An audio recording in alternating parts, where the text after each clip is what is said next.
Assalamualaikum everyone. My name is Amir Yasin, O and A-level physics teacher. You are currently watching my YouTube channel Physics with Amir Yasin. If you want to get free lectures, free notes and free past paper solutions, then subscribe to my channel and press bell icon to stay updated with latest content. In today's lesson, we will first of all discuss compound quantity. Then we will discuss how to calculate absolute uncertainty of calculated quantity. And then we'll discuss past year questions associated with these topics. So let's start. In today's lesson, first of all, you should know what is compound quantity. Compound quantity कहते किसे हैं? मैंने compound quantity की definition लिखी हुई है. अगर आप definition पढ़ो तो a quantity which is obtained by adding, subtracting, multiplying or dividing two or more than two physical quantities is called a compound quantity. अगर दो क्वांटिटीज को ऐड करने से एक और क्वांटिटी आ जाए तो उस क्वांटिटी को आप कंपाउंड क्वांटिटी बोलोगे. इसी तरीके से अगर दो क्वांटिटीज को सब्ट्रैक्ट करने से एक और क्वांटिटी आ जाए तो उस क्वांटिटी को भी कंपाउंड क्वांटिटी बोलोगे. इसी तरीके से अगर दो क्वांटिटीज को मल्टीप्लाई या डिवाइड करने से एक और क्वांटिटी आती है तो उस क्वांटिटी को भी आप कंपाउंड क्वांटिटी बोलोगे. इसका मतलब है कि कंपाउंड क्वांटिटी कैलकुलेटेड क्वांटिटी होती है. कंपाउंड क्वांटिटी कैलकुलेशन के थ्रू आती है ना, तो इसका मतलब है कि कंपाउंड क्वांटिटी कैलकुलेटेड क्वांटिटी होती है या फिर मेजरमेंट होती है. कैलकुलेटेड क्वांटिटी को मेजरमेंट बोलते हैं. तो कंपाउंड क्वांटिटी, कैलकुलेटेड क्वांटिटी या फिर मेजरमेंट एक ही बात है कि नहीं? उम्मीद है कि आपने समझ लिया. अब हमारे सिलेबस में जो कंपाउंड क्वांटिटीज की जनरल टाइप्स हैं वो मैं आपको बताने जा रहा हूं. तो मेरी assumption है कि लेट्स से कि we have two physical quantities, physical quantity x and physical quantity y. मेरी assumption है कि ना सिर्फ हमें x और y की वैल्यूज गिवन है बल्कि साथ ही साथ absolute error of x, absolute error of y भी गिवन है. अब बताओ कि अगर x और y दो फिजिकल क्वांटिटीज हों तो क्वांटिटी u फिर कंपाउंड क्वांटिटी होगी कि नहीं होगी? क्यों? Quantity u x plus y के इक्वल है ना. तो अभी थोड़ी देर पहले मैंने क्या बताया? क्या कंपाउंड क्वांटिटी की डेफिनेशन लिखी हुई है आपके सामने स्क्रीन पर. अगर दो क्वांटिटीज को ऐड करने से एक और क्वांटिटी आ जाए तो उसको कंपाउंड क्वांटिटी बोलोगे. तो u फिर कंपाउंड क्वांटिटी. इसी तरीके से बताओ कि v भी कंपाउंड क्वांटिटी है कि नहीं. अगर दो क्वांटिटीज को सब्ट्रैक्ट करने से एक और क्वांटिटी आ जाए तो ऐसी क्वांटिटी को भी आप कंपाउंड क्वांटिटी बोलोगे. तो v कंपाउंड क्वांटिटी की जनरल टाइप है. अगर मैं इसकी आपको पर्टिकुलर एग्जांपल बताऊं तो thickness of capillary tube is an example of quantity v. जो मैं डायग्राम बना रहा हूं, लेट्स से कि this is top view of capillary tube. ठीक है. अगर आप कैपिलरी ट्यूब का टॉप व्यू लो तो कैपिलरी ट्यूब आपको वैसे नजर आएगी जैसे ये मैंने डायग्राम में शो किया. अब मुझे बताओ कि रेड पेन से जो मैं लेंथ शो कर रहा हूं वो इस कैपिलरी ट्यूब का एक्सटर्नल रेडियस होगा और ब्लू पेन से फिर जो मैं लेंथ शो कर रहा हूं ये इस कैपिलरी ट्यूब का इंटरनल रेडियस होगा कि नहीं होगा? Sorry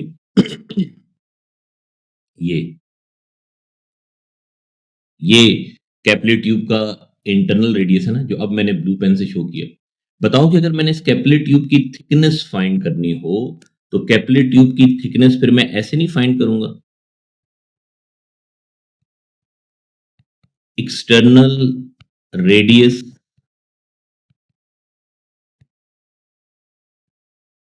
minus internal radius.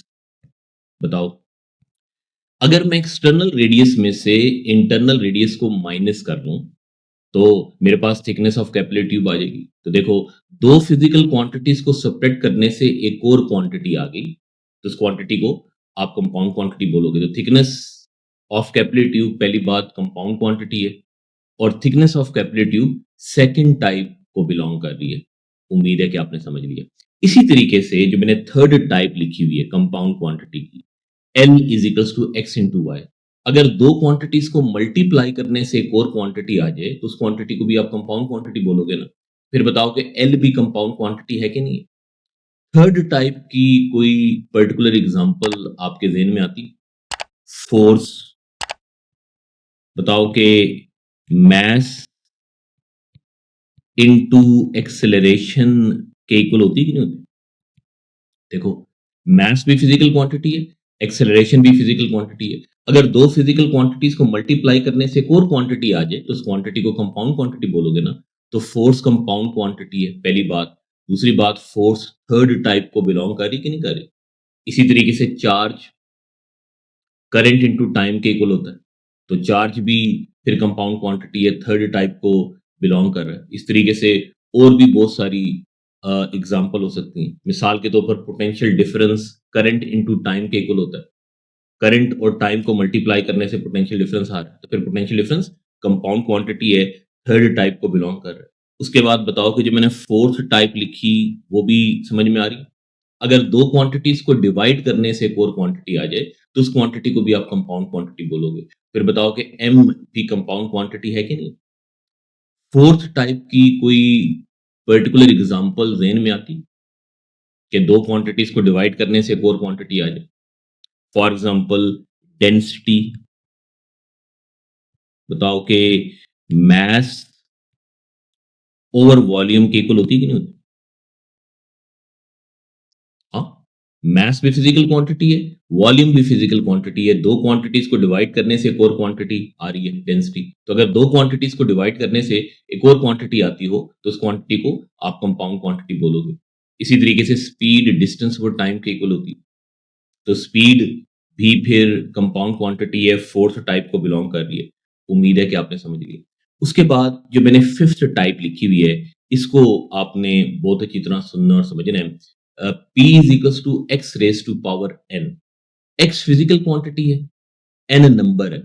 अगर फिजिकल क्वांटिटी की पावर लेने से फिजिकल क्वांटिटी की पावर लेने से एक और क्वांटिटी आ जाए तो ऐसी क्वांटिटी को भी आप कंपाउंड क्वांटिटी बोलोगे।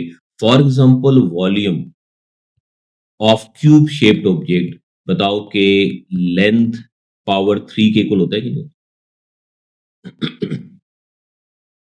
लेंथ की पावर 3 लेने से volume of cube shaped object आ जाएगा।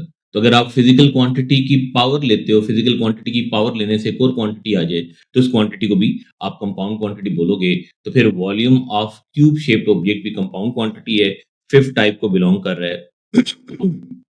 उसके बाद जो लास्ट टाइप मैंने लिखी हुई है, T is equal to C x raise to power n. इसमें सी कांस्टेंट है, एक्स फिजिकल क्वांटिटी है, एन नंबर है। मिसाल के तौर पर cross sectional area of cylinder या फिर cross sectional area of thin wire. बताओ कि पाई आर स्क्वायर के इक्वल होगा कि नहीं होगा। पाई सी को रिप्रेजेंट कर रहा है, आर फिजिकल क्वांटिटी एक्स को रिप्रेजेंट कर रहा है, टू पावर है, नंबर है, एन को रिप्रेजेंट कर रहा है। तो हमारे सिलेबस में जो कंपाउंड क्वांटिटीज की टाइप्स थी ना, वो मैंने आपको बता दी। तो इस चैप्टर में जब भी आप कैलकुलेशन कर रहे होगे, इनमें से किसी एक जनरल एक्सप्रेशन को यूज कर रहे होगे या फिर इन एक्सप्रेशंस के कॉम्बिनेशन को यूज कर रहे होगे। अब बताने लगा हूं कि कब किस एक्सप्रेशन को यूज करते हुए आप एब्सोल्यूट अनसर्टेनिटी कैसे फाइंड करोगे, किस कंपाउंड क्वांटिटी की टाइप के लिए आप एब्सोल्यूट अनसर्टेनिटी कैसे फाइंड करोगे, ये बताने लगूं वन बाय वन। के फर्स्ट टाइप में अगर क्वांटिटीज ऐड हो रही हैं तो एब्सोल्यूट अनसर्टेनिटी कैसे फाइंड करोगे, अगर क्वांटिटीज सब्ट्रैक्ट हो रही हैं तो एब्सोल्यूट अनसर्टेनिटी कैसे फाइंड करोगे, मल्टीप्लाई डिवाइड हो रही हैं तो एब्सोल्यूट अनसर्टेनिटी कैसे फाइंड करोगे। फॉर एग्जांपल जो फर्स्ट टाइप मैंने आप लोगों को अभी थोड़ी देर पहले बताई, वो ये बताई ना, u is equal to x plus y. अगर क्वांटिटीज ऐड होती हों तो फिर absolute uncertainty of compound quantity कैसे फाइंड करते हैं। पहले तो मुझे ये बताओ ना कि अगर u कंपाउंड क्वांटिटी हो तो फिर plus minus delta u absolute error of compound quantity को रिप्रेजेंट करेगा। अगर u कंपाउंड क्वांटिटी है तो plus minus delta u absolute error of compound quantity. तो उम्मीद है कि जो मैंने एब्सोल्यूट एरर ऑफ u का एक्सप्रेशन लिखा हुआ है उससे आपको ये समझ में आ रहा है कि अगर क्वांटिटीज ऐड होती हों तो फिर उनके एब्सोल्यूट एरर्स भी ऐड होते हैं। याद कर लो, अगर क्वांटिटीज ऐड हो रही हैं तो फिर उनके एब्सोल्यूट एरर्स भी ऐड होंगे। तो एक्स और वाई की वैल्यूज भी आपको गिवन होंगी, साथ ही साथ absolute error of x, absolute error of y भी गिवन होगा। एक्स और वाई की वैल्यूज आप इधर पुट करोगे, ये एक्स और वाई की वैल्यूज, तो आपके पास u की वैल्यू आ जाएगी absolute error of x, absolute error of y यहां पर पुट करोगे तो आपके पास एब्सोल्यूट एरर ऑफ u आ जाएगा। उम्मीद है कि आपने समझ लिया। इस चीज को मैं आपको न्यूमेरिकल एग्जांपल के थ्रू एक्सप्लेन कर रहा हूं। जो मैंने एग्जांपल कंसीडर की हुई है, इस एग्जांपल को आपने बहुत अच्छी तरह समझना है। Let's say this is tyre of bicycle. ठीक है, मैंने टायर कंसिडर किया। लेट्स से कि इस टायर का रेडियस गिवन है 25 प्लस माइनस 0.1 सेंटीमीटर्स। रेडियस को मैं स्मॉल आर से रिप्रेजेंट कर रहा हूं। ठीक है, 25.0 प्लस माइनस 0.1 सेंटीमीटर्स। ठीक हो गया। अब बताओ कि अगर आपने इस टायर का डायमीटर फाइंड करना हो, ये मैंने रेडियस डायग्राम में रेडियस ऑफ टायर शो कर दिया। ठीक है, रेडियस ऑफ टायर को 2 से मल्टीप्लाई करो, या रेडियस ऑफ टायर में रेडियस ऑफ टायर ऐड करो तो डायमीटर ऑफ टायर आ जाएगा, नहीं आ जाएगा? तो अगर आपने डायमीटर ऑफ टायर फाइंड करना हो, डायमीटर ऑफ टायर को मैं डी से रिप्रेजेंट कर रहा हूं। ये लेट्स से के diameter of tyre is equal to D. फिर मुझे बताओ कि डी आर प्लस आर के इक्वल होगा कि नहीं होगा? तो एक तरह से दो क्वांटिटीज को ऐड करने से एक और क्वांटिटी आ रही है ना, r plus r is equal to D. तो अब अगर आपने डी की वैल्यू फाइंड करनी है तो आर की वैल्यू 25 प्लस 25, तो बताओ कि डी की वैल्यू फिर 50 सेंटीमीटर्स बनेगी नहीं बनेगी? अब मैंने डी फाइंड कर लिया। ठीक है, साथ ही साथ अब मैंने absolute error of D find करना है। देखो, डी मैंने फाइंड कर लिया, अब मैंने absolute error of D find करना है। Absolute error of D find करने के लिए मैं सोचूंगा कि डी मैंने किस एक्सप्रेशन से फाइंड किया, जो कंपाउंड क्वांटिटी मैंने फाइंड की है वो किस एक्सप्रेशन से फाइंड की है। कंपाउंड क्वांटिटी का एक्सप्रेशन किस जनरल टाइप को बिलोंग कर रहा है, किस जनरल टाइप में एब्सोल्यूट एरर कैसे फाइंड करते हैं, आज के लेसन में मैं आपको ये बता रहा हूं। तो डायमीटर का एक्सप्रेशन फर्स्ट टाइप को बिलोंग कर रहा है ना, और फर्स्ट टाइप में मैंने क्या बताया, अगर क्वांटिटीज ऐड होती हों तो फिर उनके एब्सोल्यूट एरर्स भी ऐड होते हैं। तो फिर एब्सोल्यूट एरर ऑफ डी फिर absolute error of r plus absolute error of r के इक्वल होगा। ठीक है, तो एब्सोल्यूट एरर ऑफ आर देखो 0.1 है, उम्मीद है कि आप समझ रहे हो। तो फिर absolute error of D plus minus 0.2 centimetre आया कि नहीं आया? तो ना सिर्फ मैंने डायमीटर फाइंड कर लिया, बल्कि साथ ही साथ एब्सोल्यूट एरर ऑफ डायमीटर भी फाइंड कर लिया।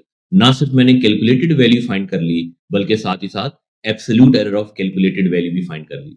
अब एट द एंड जब मैं अपने आंसर को प्रेजेंट करूंगा तो ऐसे प्रेजेंट करूंगा, मैं कहूंगा कि diameter of tyre is 50.0 plus minus 0.2 centimetres. उम्मीद है कि आपने समझ लिया। फर्स्ट टाइप में आप एब्सोल्यूट एरर कैसे फाइंड करोगे बता दिया। सेकंड टाइप के लिए एब्सोल्यूट एरर कैसे फाइंड करोगे बताने लूंगा।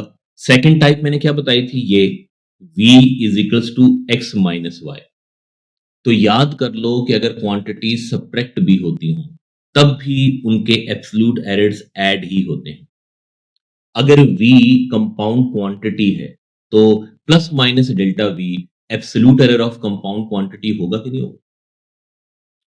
अगर आपको x और y की वैल्यूज गिवन हो तो आपके पास v की वैल्यू आ जाएगी। Absolute error of x absolute error of y given हो तो एब्सोल्यूट एरर ऑफ v आ जाएगी नहीं आ जाएगा? तो उम्मीद है कि आपने समझ लिया। तो फाइनल कंक्लूजन ये है, याद आपने रखना है कि बेशक क्वांटिटीज ऐड हो रही हैं या फिर सब्ट्रैक्ट हो रही हैं, दोनों सूरतों में हम इन क्वांटिटीज के एब्सोल्यूट एरर्स को ऐड करते हैं।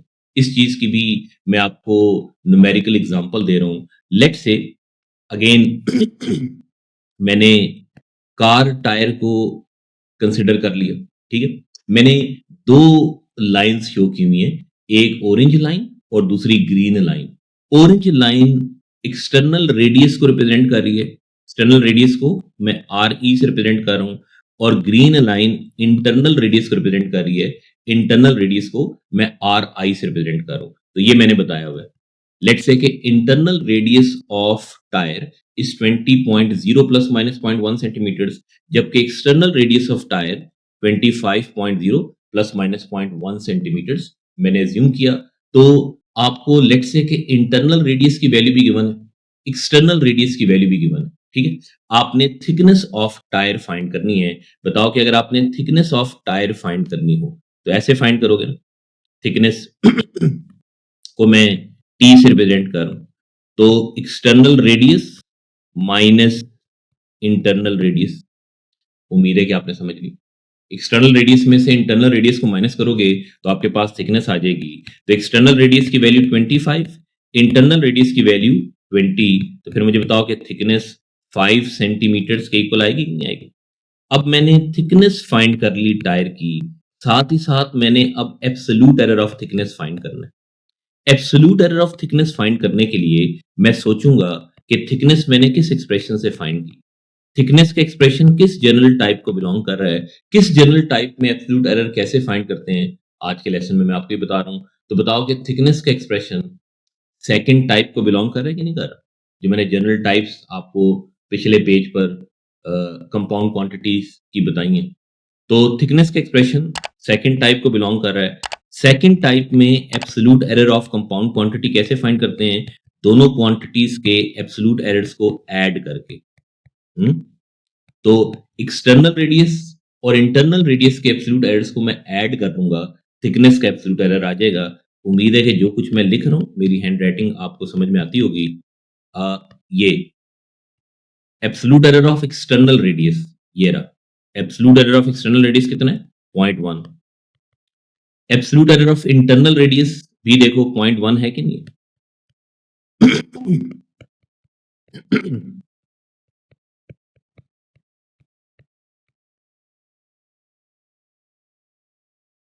उम्मीद है कि आपने समझ ली। तो ना सिर्फ मेरे पास थिकनेस की वैल्यू आ गई, बल्कि साथ ही साथ एब्सोल्यूट एरर ऑफ थिकनेस भी आ गया। अब एट द एंड जब मैं अपना आंसर बताऊंगा तो ऐसे बताऊंगा कि thickness of tyre is 5.0 plus minus 5 को जरा मैं सही करके लिख लूं, 5.0 प्लस माइनस 0.2 सेंटीमीटर्स। उम्मीद है कि आपने समझ लिया।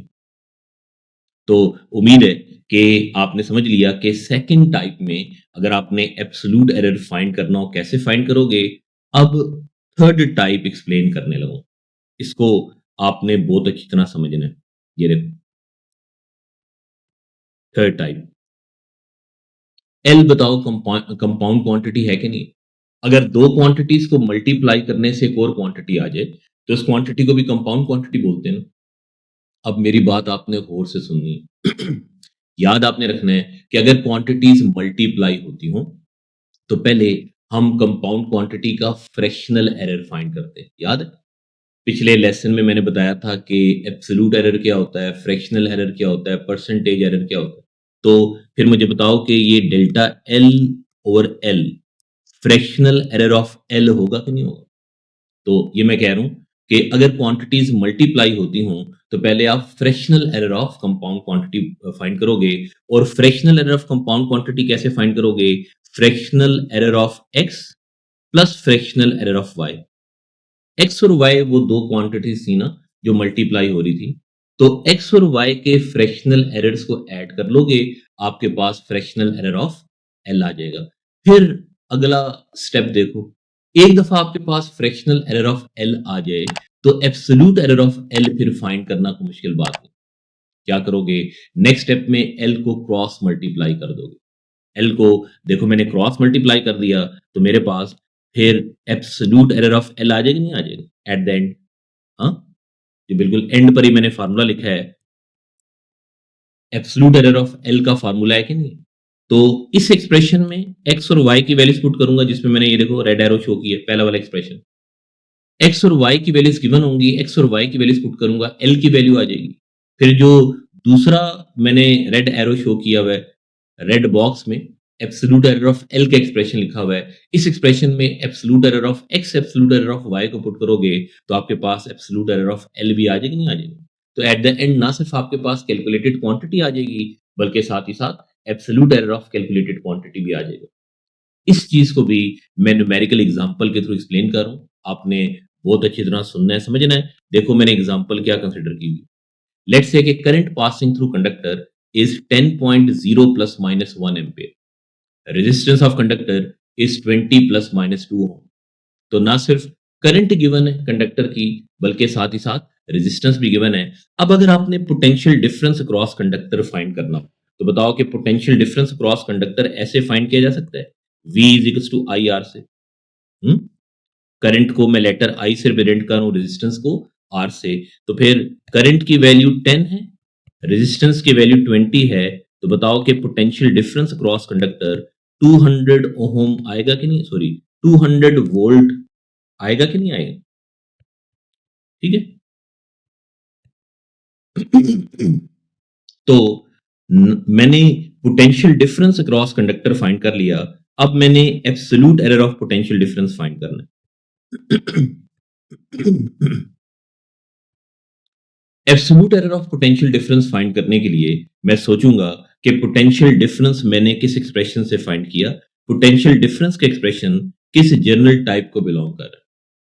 पोटेंशियल डिफरेंस का एक्सप्रेशन बताओ कि थर्ड टाइप को बिलोंग कर रहा है कि नहीं कर रहा? और थर्ड टाइप में यानी कि जब क्वांटिटीज मल्टीप्लाई होती हों, पहले हम फ्रैक्शनल एरर फाइंड करते हैं, डायरेक्टली एब्सोल्यूट एरर फाइंड नहीं कर सकते। तो पहले देखो, मैं fractional error of V find करूंगा। Fractional error of V, fractional error of I plus fractional error of R के इक्वल होगा ना? I और R के फ्रैक्शनल एरर्स को ऐड कर लूंगा तो मेरे पास फ्रैक्शनल एरर ऑफ V आ जाएगा। उसके बाद नेक्स्ट स्टेप में अगर मैं V को क्रॉस मल्टीप्लाई करूं,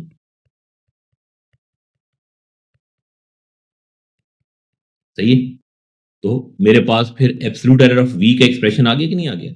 अब मैं वैल्यूज पुट करने लगूं। डेल्टा I की जगह देखो 1 पुट कर रहा हूं, I की जगह 10 जो वैल्यूज गिवन है। डेल्टा R की जगह 2 पुट कर रहा हूं, R की जगह 20 और V की वैल्यू ऑलरेडी हमने फाइंड की हुई है 200। तो जब आप इसको मैथमेटिकली सॉल्व करोगे तो आंसर आपके पास प्लस माइनस 40 वोल्ट आएगा। ठीक है। तो ना सिर्फ मैंने देखो V की वैल्यू फाइंड कर ली, बल्कि साथ ही साथ एब्सोल्यूट एरर ऑफ V भी फाइंड कर लिया। अब जब मैं अपने आंसर को प्रेजेंट करूंगा तो ऐसे प्रेजेंट करूंगा, मैं कहूंगा कि potential difference across conductor is 200 plus minus 40 volts. उम्मीद है कि आपने समझ ली। ना सिर्फ मैंने कैलकुलेटेड वैल्यू फाइंड कर ली, बल्कि साथ ही साथ absolute error of calculated value भी फाइंड कर लिया कि नहीं कर लिया। लेकिन उम्मीद है कि आप समझते जा रहे हो कि डिफरेंट सिचुएशंस में डिफरेंट फार्मूलों के लिए एब्सोल्यूट अनसर्टेनिटी फाइंड करने का मेथड डिफरेंट है। किस सिचुएशन में किस फार्मूले के लिए आप एब्सोल्यूट अनसर्टेनिटी कैसे फाइंड करोगे, उम्मीद है कि आप साथ साथ समझते जा रहे हो। उसके बाद जो मेथड मैंने आपको थर्ड टाइप के लिए एक्सप्लेन किया ना, वही मेथड फोर्थ टाइप के लिए भी वैलिड है। अगर आप गौर करो, फोर्थ टाइप है क्या? जब क्वांटिटीज डिवाइड हो रही हैं, दो क्वांटिटीज को डिवाइड करने से अगर एक और क्वांटिटी आती हो तो ऐसी क्वांटिटी को भी आप कंपाउंड क्वांटिटी बोलोगे। तो बताओ कि M फिर कंपाउंड क्वांटिटी है कि नहीं है? ठीक है। तो अगर क्वांटिटीज डिवाइड होती हो तो भी पहले आप फ्रैक्शनल एरर फाइंड करोगे। कैसे? Fractional error of M will be equal to fractional error of X plus fractional error of Y।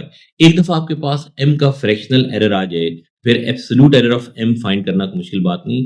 Next step में आप M को क्रॉस मल्टीप्लाई कर दोगे तो आपके पास फिर मुझे बताओ कि एब्सोल्यूट एरर ऑफ M आ जाएगी नहीं आ जाएगी? ठीक है। तो ना सिर्फ ये देखो, फिर आपके पास M की वैल्यू आ जाएगी एट द एंड, बल्कि साथ ही साथ एब्सोल्यूट अनसर्टेनिटी ऑफ M भी आ जाएगी।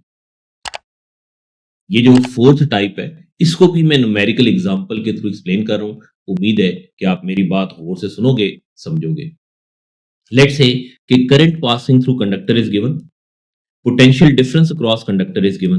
उम्मीद है कि आपको न्यूमेरिकल वैल्यू समझ में आ रही है। अब बताओ कि अगर आपने रेजिस्टेंस फाइंड करनी है कंडक्टर की, तो रेजिस्टेंस ऐसे फाइंड की जा सकती है ना, पोटेंशियल डिफरेंस को करंट से डिवाइड करोगे, रेजिस्टेंस आ जाएगी नहीं आ जाएगी? मैं वैल्यूज पुट कर रहा हूं, पोटेंशियल डिफरेंस की वैल्यू 20, करंट की वैल्यू 10, ठीक है? तो रेजिस्टेंस फिर मुझे बताओ कि 2 ओम आएगी कि नहीं आएगी? अब मैंने रेजिस्टेंस फाइंड कर ली, साथ ही साथ अब मैंने absolute error of resistance find करना है। Absolute error of resistance find करने के लिए मैं सोचूंगा कि रेजिस्टेंस मैंने किस एक्सप्रेशन से फाइंड की। रेजिस्टेंस का एक्सप्रेशन किस जनरल टाइप को बिलोंग कर रहा है? सोचो, रेजिस्टेंस का एक्सप्रेशन फोर्थ टाइप को बिलोंग कर रहा है ना। फोर्थ टाइप में भी पहले हम फ्रैक्शनल एरर फाइंड करते हैं। तो फ्रैक्शनल एरर ऑफ आर, फिर मुझे बताओ कि fractional error of V plus fractional error of I के इक्वल होगा कि नहीं होगा? हम्म? फिर उसके बाद आप आर को क्रॉस मल्टीप्लाई कर दोगे। अगर मैं आर को क्रॉस मल्टीप्लाई कर दूं तो फिर मेरे पास एब्सोल्यूट एरर ऑफ आर का एक्सप्रेशन आ जाएगा नहीं आ जाएगा? उस तरीके से जैसे मैंने लिखा। अब मैं वैल्यूज पुट करने लगूं। देखो, डेल्टा वी की जगह मैं 2 पुट कर रहा हूं, वी की जगह 20 पुट कर रहा हूं, डेल्टा आई की जगह 1 पुट कर रहा हूं, आई की जगह 10 पुट कर रहा हूं और आर की जगह मैंने 2 पुट कर दी। सही है? जब आप ये सारी की सारी वैल्यूज पुट करोगे तो आपके पास एब्सोल्यूट एरर ऑफ आर आ जाएगा। एब्सोल्यूट एरर ऑफ आर आपके पास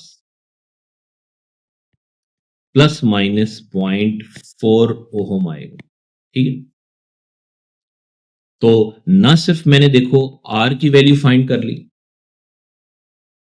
ये ना सिर्फ मैंने आर की वैल्यू फाइंड कर ली, बल्कि साथ ही साथ मैंने एब्सोल्यूट एरर ऑफ आर भी फाइंड कर लिया कि नहीं कर ली? ये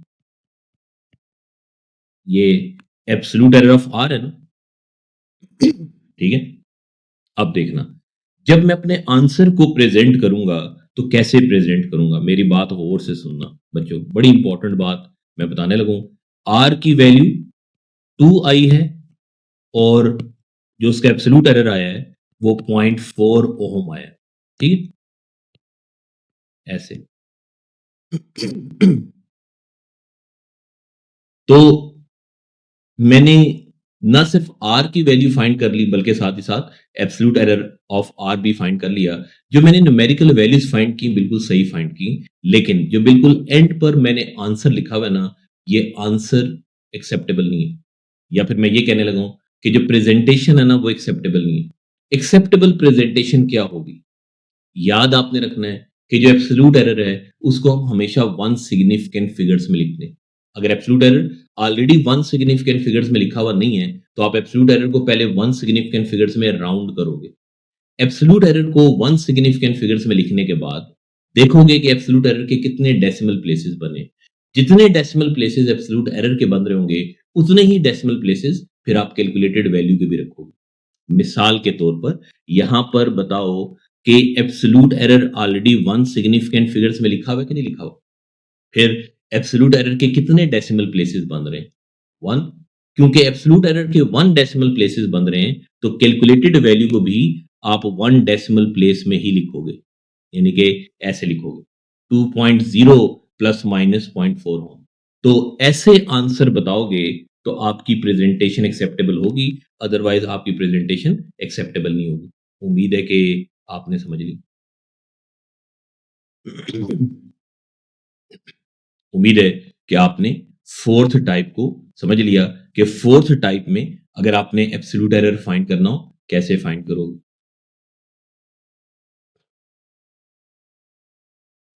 उसके बाद फिफ्थ टाइप को भी आपने बहुत अच्छी तरह समझना है। फिफ्थ टाइप मैंने क्या बताई थी? अगर एक फिजिकल क्वांटिटी की पावर लेने से एक और फिजिकल क्वांटिटी आ जाए तो ऐसी क्वांटिटी को भी आप कंपाउंड क्वांटिटी बोलोगे। P compound quantity, x physical quantity थी, एक्स फिजिकल क्वांटिटी थी, एक्स की पावर लेने से एन पावर है, एक्स की पावर लेने से एक और क्वांटिटी यानी कि क्वांटिटी पी आ रही है, पी फिर कंपाउंड क्वांटिटी है। तो फिफ्थ टाइप में भी पहले आप फ्रैक्शनल एरर फाइंड करोगे। देखो, अगर पी कंपाउंड क्वांटिटी हो तो फिर प्लस माइनस डेल्टा पी और P fractional error of P होगा कि नहीं होगा? फिर पी को क्रॉस मल्टीप्लाई कर दोगे तो आपके पास एब्सोल्यूट एरर ऑफ पी आ जाएगा। उम्मीद है कि समझ ली। लेकिन ये जो मैं आपको फिफ्थ टाइप बता रहा हूं, इसमें आप फ्रैक्शनल एरर ऑफ पी जब फाइंड कर रहे होगे, ये तो उम्मीद है कि आपको समझ में आ गया कि फिफ्थ टाइप में भी पहले आप फ्रैक्शनल एरर फाइंड करोगे। एक दफा आपके पास फ्रैक्शनल एरर आ जाए, फिर एब्सोल्यूट एरर फाइंड करना कोई मुश्किल बात नहीं। लेकिन पी का फ्रैक्शनल एरर मैं फाइंड कैसे कर रहा हूं, ये देखना। याद आपने रखना है कि अगर आप ऐसी क्वांटिटी का फ्रैक्शनल एरर फाइंड कर रहे हो ना, जिसकी पावर है, ऐसी क्वांटिटी जिसकी पावर है, तो फिर आप फ्रैक्शनल एरर को पावर से मल्टीप्लाई करोगे। देखो, नेक्स्ट स्टेप में यहां पर मैंने एक्स के फ्रैक्शनल एरर को एन से मल्टीप्लाई किया कि नहीं किया? क्या मतलब है कि अगर x की पावर 2 हो तो फिर x के फ्रैक्शनल एरर को आप 2 से मल्टीप्लाई करोगे। अगर x की पावर 3 हो, फिर x के फ्रैक्शनल एरर को 3 से मल्टीप्लाई करोगे। अगर x की पावर 4 हो, तो फिर x के फ्रैक्शनल एरर को 4 से मल्टीप्लाई करोगे। यहां पर x की पावर n थी ना, तो x के फ्रैक्शनल एरर को मैंने n से मल्टीप्लाई किया। उम्मीद है कि जिस पर मैंने रेड एरो शो किया हुआ है, ये स्टेप आपको समझ में आ गया। उसके बाद एक दफा p का फ्रैक्शनल एरर आ जाए, तो p का एब्सोल्यूट एरर फाइंड करना कोई मुश्किल बात नहीं। p को क्रॉस मल्टीप्लाई कर दोगे, आपके पास एब्सोल्यूट एरर ऑफ p आ जाएगा। जो मैंने आपको फिफ्थ टाइप बताई है, इसकी भी मैं आपको न्यूमेरिकल एग्जांपल देने लगूं। इसको भी मैं न्यूमेरिकल एग्जांपल के थ्रू एक्सप्लेन कर रहा हूं, उम्मीद है कि आप समझोगे। लेट्स से कि length of square shaped object given थी। Length of square shaped object 10 plus minus 1 metre के इक्वल है। अब अगर आपने area of square shaped object find करना हो, तो बताओ कि area of square shaped object आप ऐसे फाइंड कर लोगे, नहीं कर लोगे? एल स्क्वायर से। अब अगर मैं लेंथ की वैल्यू पुट करूं 10 स्क्वायर, फिर बताओ कि एरिया 100 मीटर स्क्वायर के इक्वल आएगा कि नहीं आएगा? उम्मीद है कि आपने समझ ली। अब मैंने एरिया फाइंड कर लिया, साथ ही साथ मैंने absolute error of area find करना है। हाँ, तो absolute error of area find करने के लिए मैं सोचूंगा कि एरिया मैंने किस एक्सप्रेशन से फाइंड किया। एरिया का एक्सप्रेशन किस जनरल टाइप को बिलोंग कर रहा है, किस जनरल टाइप में एब्सोल्यूट एरर कैसे फाइंड करते हैं, आज के लेसन में मैं ये बता रहा हूं। फिर मुझे बताओ ना कि जो एरिया का एक्सप्रेशन है वो फिफ्थ टाइप को बिलोंग कर रहा है। फिफ्थ टाइप में कि पहले हम फ्रैक्शनल एरर फाइंड करते हैं। तो देखना, फ्रैक्शनल एरर ऑफ एरिया मैं कैसे लिख रहा हूं, 2 times fractional error of length. Length के फ्रैक्शनल एरर को मैंने 2 से क्यों मल्टीप्लाई किया, समझ में आया? मैंने ये बताया ना कि अगर आप ऐसी क्वांटिटी का फ्रैक्शनल एरर फाइंड कर रहे हो जिसकी पावर है, फिर फ्रैक्शनल एरर को आप पावर से मल्टीप्लाई करोगे। अगर एल की पावर 3 होती, तो फिर मैं एल के फ्रैक्शनल एरर को 3 से मल्टीप्लाई करता। एल की पावर 4 होती, तो एल के फ्रैक्शनल एरर को 4 से मल्टीप्लाई करता। उम्मीद है कि आपने समझ लिया।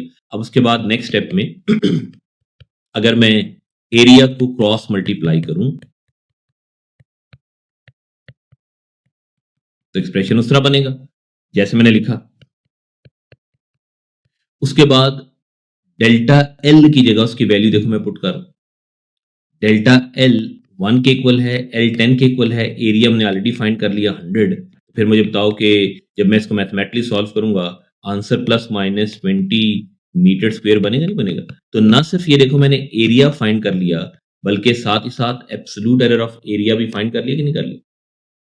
ये ना सिर्फ मेरे पास एरिया की वैल्यू अब, बल्कि at the end absolute error of area भी है।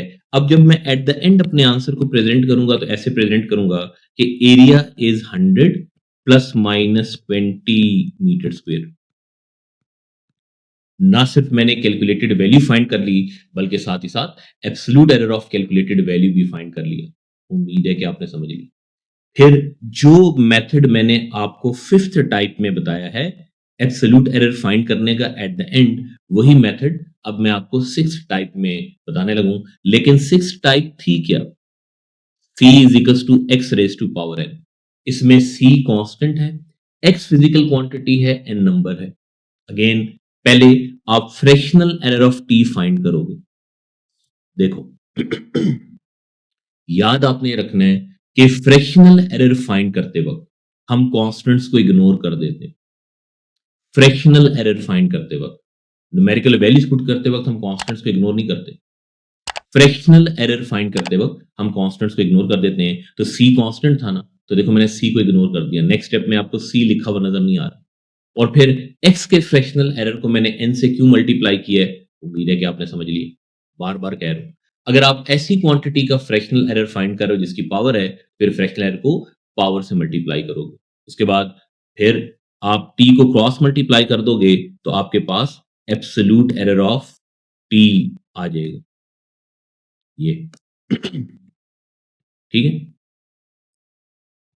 तो ना सिर्फ एट द एंड आपके पास टी की वैल्यू होगी, बल्कि साथ ही साथ एब्सोल्यूट एरर ऑफ टी भी होगा कि नहीं होगा। इस चीज को भी मैं न्यूमेरिकल एग्जांपल के थ्रू एक्सप्लेन कर रहा हूं, आपने समझना है। Radius of thin wire is given. Radius of thin wire is let's say 10 plus minus 1 millimetre, ठीक है। अब आपने cross sectional area of wire अगर आपने फाइंड करना हो, रेडियस ऑफ वायर गिवन है, अगर आपने cross sectional area of wire find करना हो तो इसी एक्सप्रेशन से फाइंड करोगे ना, pi are square. Cross sectional area of wire pi are square की इक्वल होता है, आर रेडियस को रिप्रेजेंट करता है। तो देखो पहले मैं क्रॉस सेक्शनल एरिया फाइंड कर रहा हूँ, पाई की जगह उसकी न्यूमेरिकल वैल्यू पुट कर दी 3.14, आर की जगह 10 पुट कर दिया, तो बताओ कि जो क्रॉस सेक्शनल एरिया है 314 मिलीमीटर स्क्वायर आएगा कि नहीं आएगा। तो मैंने cross sectional area of thin wire find कर लिया। अब मैंने absolute error of cross sectional area of wire find करना।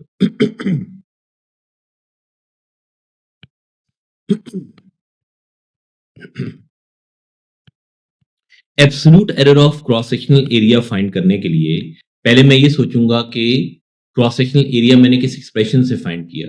क्रॉस सेक्शनल एरिया का एक्सप्रेशन किस जनरल टाइप को बिलोंग कर रहा है, किस जनरल टाइप में एब्सोल्यूट एरर कैसे फाइंड करते हैं, उम्मीद है कि आप समझ रहे हो। तो देखो पहले मैं क्या करूंगा, fractional error of area find करूंगा, ठीक।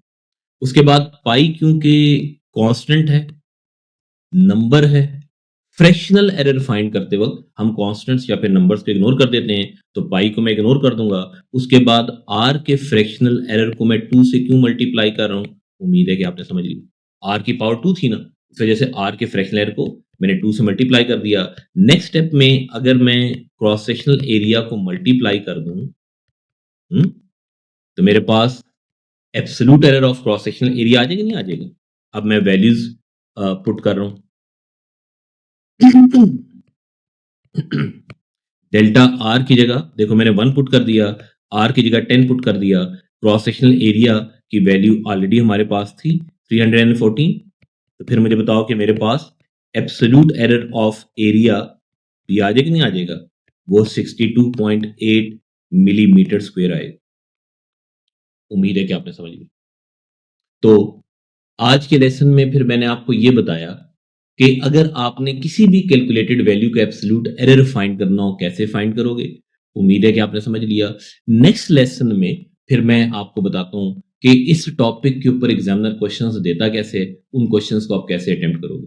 पास्ट ईयर क्वेश्चंस के थ्रू फिर मैं आपको बताता हूं कि अगर आपने किसी भी सिचुएशन में किसी भी फॉर्मूले को यूज करते हुए absolute uncertainty of calculated value find करनी हो कैसे फाइंड करोगे। तो नेक्स्ट वीडियो में फिर मैं इससे आगे आपको एक्सप्लेन करूँ। Now, if you want to further practice topical worksheets of this topic, if you want to get detailed notes of this topic, then go to my website, that is www.physicswithamiryasin.com. There you will find free learning resources. Click on free learning resources, then click on IGCSE O levels, AS or A2. There you will find notes for all the chapters, all the topics. You will find topical worksheets of all the chapters, all the topics. You will find past papers and you will find syllabus and much more. Practice these things, you will easily get A and A star grade.